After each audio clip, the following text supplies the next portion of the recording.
This lecture was given by Father Paul. This is the first of 2 lectures on soul given by Father Paul of the Holy Order of Mans. This lecture is undated and can be also found on tape number 607. The first lesson on the soul. Tonight we shall touch upon the first part of the study of the soul. I think the question probably most potent in your mind is to say, what is it? Let us learn first what or how what is it. It is so important for us now that we may realize that the soul is not of such material nature that we can hope to sense just by looking at it alone. This is part of the job of the teacher. It is there, the self and the soul. It is part of the objective work of this order and subjective work also. The Holy Order of Mans seeks to bring each man who wishes to, and woman, into the realization of the self, and therefore he touches upon the soul. We have a material body, we have a spiritual body, we have a soul. We have come to see that even the blood, though visible to us, in an objective sense, contains that which is not seen or perceived objectively. We come to understand that the blood cells and the plasma of the blood, that which is easily seen and recognized by physicians and doctors and scientists in the human blood of man, after all, it's only a medium for carrying through the system the real power and the real energy, the real force of the Christ, the life. One great fact is quite evident. That is the axiomatic reality. We can see the self. That can be done. And we will notice usually that there is a soul there, for it is around itself. We can understand it, and we can learn to work with it, only through its functions and its manifestations. But we can see it. But the functions and manifestations of the soul are so definite, so distinct, that we cannot make any mistake that it is there. We can as easily mark and define that function of the human existence which belongs to the soul exclusively as any other thing which we come in contact with in our spiritual endeavor and seeking. We can define those things which belong to the heart of man. Furthermore, these clear and unmistakable functions of the soul cannot possibly belong to any other part of man's existence, because the soul and the self, that is you. In fact, as one great mystic once said, if we had never been told and never even heard or read about the existence of the soul in man, our studies and experiments and our working and our existence, our life and our living, with its multiple functions of the human body and other functions, would have forced us to create or invent a soul to account for what we observed and know actually happened. God, the great that created man, out of the dust of the earth and breathed into his nostrils the breath of life, as in Genesis, and man became a living soul. We truly do take this statement literally. I believe our teachers of this order have shown us that the first part of this statement is absolutely true. Every form of science is proving to us that man's material body is composed of earthly substance and elements. That man's material body and materially and physically, is of the earth and the negative elements of the earth. Man's body is made of the dust of the earth, and it is like unto the clay images that are molded of some of the gods, like a pot in a potter's hand. For it is the pot which is in our hands, which we mold and form as we go along. We compare the lifeless body of man with that of the man who was lying beside it asleep. What was the difference? So far as the objective sight is concerned, they are similar. All organs, both bodies, both having the same organs, the spiritual and the physical, all forms and material things, each their identical replicas of the other. The spiritual essence is there in the matter. But in the one there is life, and in the other there was not. In one breath was passing to and fro, and in the other was no breath. We also noted that we're sure that in the one that is immaterial, something was absent, while it was still present in the other. Our conclusion was that the soul was absent in this lifeless body. We know, I am sure, at this time in our studies, whether or not there is a soul.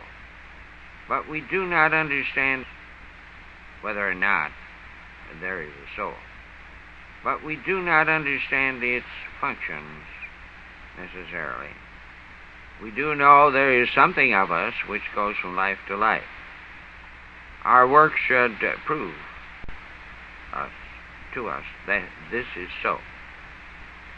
And there is a very close relationship between the breath and the psychic aura, between the breath and the psychic body of man, and the spiritual body and its charges. This relationship is evident in the writings of the old mystics and philosophers. In fact, there is evidence that the soul and the breath related in the writings that remain from the dawn of civilization, practically. It is in one of the oldest languages, and it is going back even to the Zenavesta and the languages of the Atlanteans and the languages that followed it. The Sanskrit and then the Greek, the Roman, even many of some 50-odd old tongues. We find that the dictionaries of their language and the word soul and breath were synonymous, using the same root. We find also that when the soul quality of being, they used the same words that they used for breath, but the most of them made a distinction between spirit and soul. But this we find is just proof that the old thinkers were also thinking some of the things and knew the relationships that the soul and the breath maintained toward man's existence.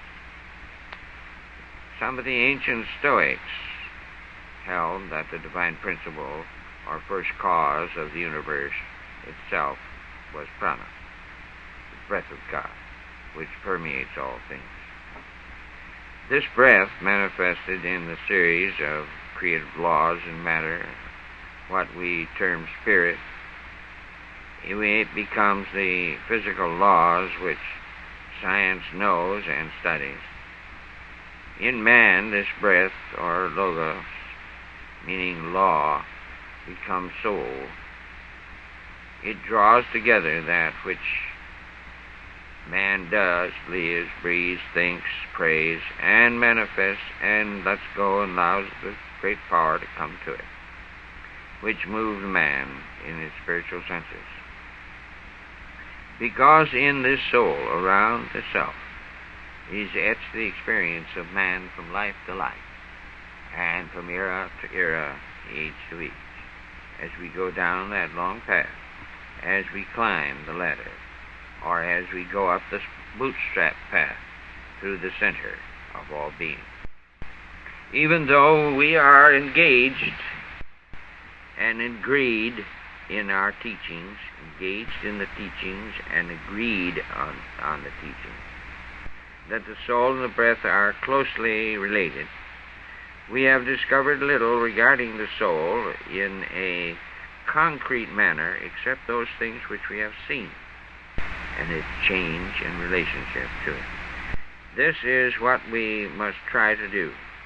We must try, and we can only hope to know the soul a little better through experimental work, through working with the self, and through other things of this nature.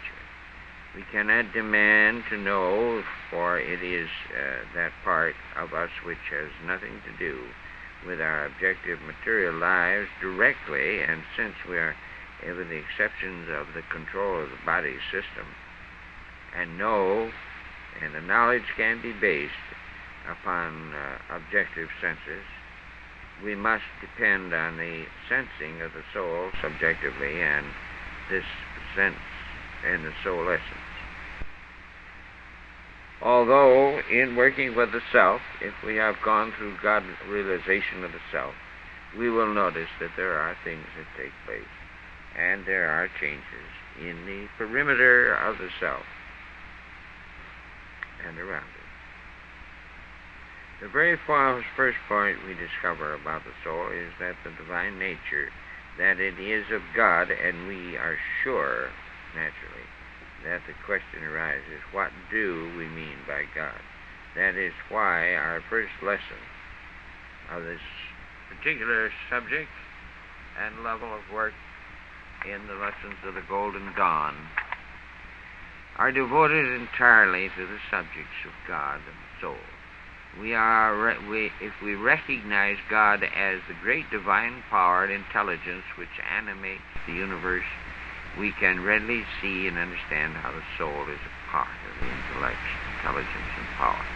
God and the soul are divine because both represent the infinite and supreme, the everlasting, the ever-moving, the records of all being, the first and great cause and principle of all creation to the mystic. That is, that this supreme, that this is infinite, a part of the first great cause, is divine. In no other sense do we mean this word. It is no other sense is it applied. Therefore we say that the soul in man is a part of the divinity. Why is it there? How has it come to be there? And its part in the scheme of creation are the next important parts. What purpose does the soul serve as a divine and immortal element residing temporarily within the human body? This is the question which should be profoundly followed now. Looking at man's existence from a purely materialistic standpoint of view, the soul, granting its existence to man, serves no purpose not already served by all of the physical functions and attributes of the material man. And that is, of course, the very foundation of why one of the things is the soul is there, because there is the infinite memory. Although this is not from a material standpoint of view. The attempts several years ago by Messrs. Loeb and Littlefield to create living organisms artificially by the process called spontaneous generation proved that living organisms could not be artificially created except so far as to produce or to bring together the necessary mineral elements was concerned. Life and vital force that animate such an artificial generation organism was not created and remaining unknown. However, such experiments, often repeated, seem to prove that life is purely a chemical action, something which resulted from the action of several groups of elements upon one another under certain conditions. Such a theory would leave the question of vital life free of principles of divinity, and man's brain would be all there in two intellects or intellectual reactions, and consciousness would then become something unnecessary and would be simply action and reaction or reflex action due to the materialistic stimuli of mineral elements. Whereas life would come primarily and principally from the air breathing into the lungs, bringing with it a certain vitalizing element of a chemical nature,